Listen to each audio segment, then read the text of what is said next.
njengoba ngishilo ngathi ngifuna sibheke indaba yesikhwama. Abantu abaningi bazi ukuthi makukhulunywa ngesikhwama kukhulunywa ngokuthwasa ukuthi uzothatha isikhwama sakini babukumkani.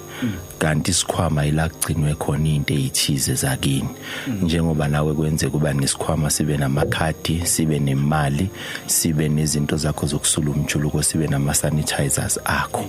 Isikhwama ke ila kugcinwe khona izinto ezibalulekile ezithinta impilo yakho. Kwambona umuntu elahlekelwe isikhwama uhayiza kanjani babukumkani, athi sengingena eTaxini ngakhohlwa isikhwama sami, ethi hawu nge-ID yami, akakhalela into eyodwa makulahleka isikhwama, ukhalela izinto eziningi babukumkani.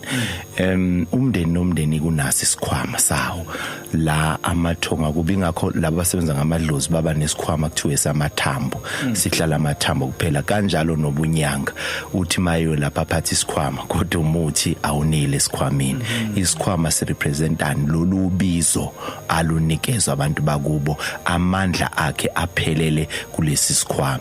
Ingakho uzwe kuthiwa kini kwakunesikhwama kwalahleka isikhwama kwabheda izinto, kini kwakunesikhwama somuntu wamanzi kwalahleka lesi sikhwama seniphuphanise emanzini kodwa anifinyeleli kule mfihlo enibizelwa yona. Baningi ke abantu abalahlekelwe isikhwama sasekhaya. Ukulahleka kwesikhwama kuyingozi babukumkani ngoba kungawudala nje nomndeni ukuthi uhlakazeke uwodwa ngoba into ehlanganisa izinto isikhwama somndeni babukumkani. Isikhwama la kuphelele khona amakhadi akasebank umcebo wakho lo. Isikhwama ila kuphelele khona iID yakho yo identity babukumkani. Yila kuphelele khona ifoni yakho yo communication. So imndeni eminingi noma abantu abaningi balahlekelwe lezi zinto. Uyaphuma eyofuna umsebenzi kodwa kunesikhwama sala ekhaya esalahleka okuyisona esingenisa inhlanhla yala ekhaya babukumkani. So isikhwama ke babukumkani umcebo wekhaya. Angiphinde futhi isikhwama umcebo wekhaya. Uyabona ke idlozi malicindezelo liyazama ukuvuka kuthiwa selonkosi yami ashone kungalunganga, kuthiwa sinaloku ucingwane lesi sikhwama esalahleka la ekhaya. Kunabantu abalahlekelwe izinto empilweni akuqoqeki, bayazama kodwa akuqoqeki kanti kwalahleka isikhwama. Ubungozi ke bokulahleka kwesikhwama, uyakwazi umuntu impersonate babukumkani azenze wena engasiwena ngoba uthole isikhwama esine ID yakho. Kunemndeni elahlekelwe iidentity yabo ngoba kunomuntu owathakathwa owayenhloko yomndeni kwantshontshwa sonke isikhwama somndeni. Sibona ngane emndenini mase ilahlekile lento yesikhwama senhlanhla sonke sehlelwa izinto ezicishe zifane noma zingafani babukumkani. Omunye mayiselotsholiwe indoda izoshona, omunye mayiselotsholiwe uzokwenza iphutha indoda imali, omunye uzohlala nendoda ilobola omunye umuntu ehleli naye kanti kulahleke isikhwama somndeni. Omunye abantu bazomkhumbula umsebenzi kufakwa kuona abantu usudlulile kanti kulahleke isikhwama somndeni. Babukumkani ngithe ngiyenza lento Sunday yokuthandazela ikhwama, abantu bangakutshela bekuphuma imali ezimnyama ngoba kukhona imali esegcekeni eminyama kanti yazela ukuzothenga isikhwama ngoba isikhwama siyigugu lekhaya.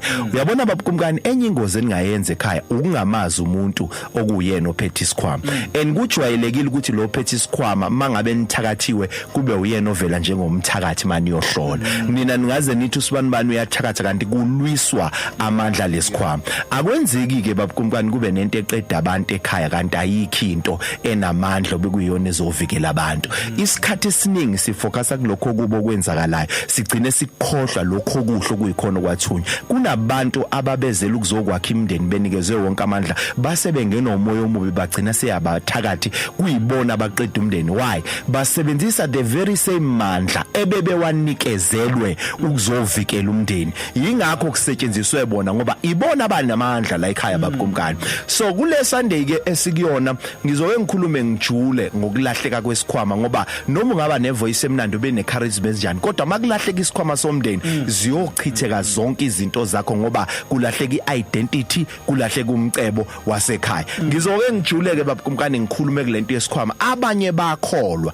ngesikhathi ekholwa kanti kutrap umndeni wahamba waya lapha walidenounce ithongo wathi ayisekho lento amadimoni kanti makudenounce yena uyena oyisikhiye babukumkani sala ekhaya. Yingakho lapha enkonzweni upowerful ushumayela kusizakala abantu kodwa asisizakele thina la ekhaya ngani na lo muntu okuyena obekumele azosiza ekhaya kuguquke yena washintsha wamelana nekhaya babukumkani so ngizothi ke abantu ke babukumkani abanalento yesikhwama isikhwama kukhona nje samabhizinisi ukuthi lo ngaze sithi uthwele ngathi kanti iminute lami lokugcina sasingaze sithi uthwele ngathi kanti uyiphiwe lento emndenini uyena wanikezwe isikhwama somcebo kube nomuntu onesikhwama sokuthi nje anihlanganise makukhona yena niyahlangana emndenini kube nomuntu onesikhwama sokuthi noma ngasebenza holimani encane kanjani kodwa uyena okwazi ukwenza izinto la ekhaya ngoba isibusiso sesikhwama sokukhuphula umndeni sihleli kuyena so ke labantu abaningi bavaliwe ke babukumkani isikhathi esiningi sesithandaza